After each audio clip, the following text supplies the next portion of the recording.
മക്കളെ, നമ്മളൊക്കെ ഒരു പ്രതീക്ഷയാ, ഒരുപാട് സ്വപ്നങ്ങളാ.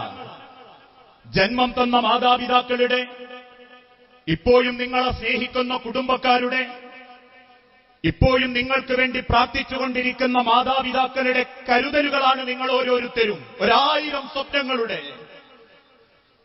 ആ സ്വപ്നത്തിനു വേണ്ടി പലതും മറന്നും ത്യജിച്ചും സങ്കടപ്പെട്ടും അവർ ജീവിക്കുമ്പോൾ ഇന്നത്തെ തലമുറകളിൽപ്പെട്ട ഒരു ന്യൂനപക്ഷം മാറിക്കൊണ്ടിരിക്കുകയാണ്. ഇന്ന് പല കുടുംബങ്ങളിലും മക്കൾ കണ്ണുനീരായി മാറുകയാണ്. മക്കളാൽ നാണം കെട്ട് ശിരസ് കുനിഞ്ഞ് സമൂഹത്തിന്റെ മുൻപിൽ അപമാനിക്കപ്പെട്ടിരിക്കുന്ന ആയിരക്കണക്കിന് രക്ഷിതാക്കൾ ഇന്ന് നമ്മുടെ കൂട്ടത്തിലുണ്ട്.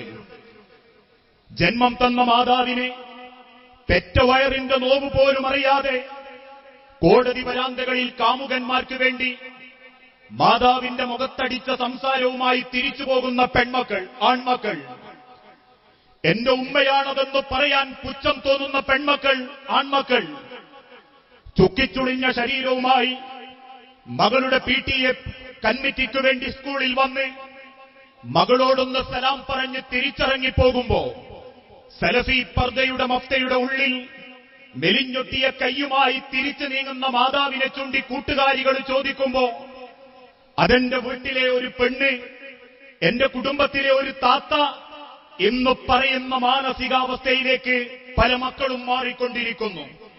അവരുടെ വാക്കുകൾക്ക് വില നൽകപ്പെടുന്നില്ല. മക്കൾക്കു മുൻപിൽ ഉപദേശിക്കുമ്പോ മാനം കെട്ട് നാണം കെട്ട് പല മാതാക്കളും കണ്ണുനീരോടെ അടുക്കളയിലേക്ക് തിരിച്ചു പോകുന്നു. മകന്റെ തല്ലുകെട്ടി റോഡരികിൽ വീട് കിടക്കുന്ന മാതാക്കളെ, പിതാക്കളെ കാണുന്നു.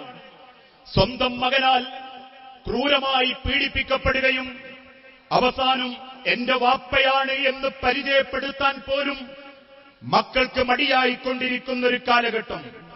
സ്വന്തം മക്കൾക്ക് മുൻപിൽ രക്ഷിതാവാണെന്ന് പറയാൻ മക്കളെ ഓർത്ത് സാധ്യമല്ലാത്ത രീതിയിലാകുമ്പോ, മക്കളെ, നമ്മൾ അറിയണം, നമുക്കൊരു കാലമുണ്ടായിരുന്നു, മൃഗക്കുഞ്ഞിനേക്കാളും അശക്തമായൊരു കാലഘട്ടം.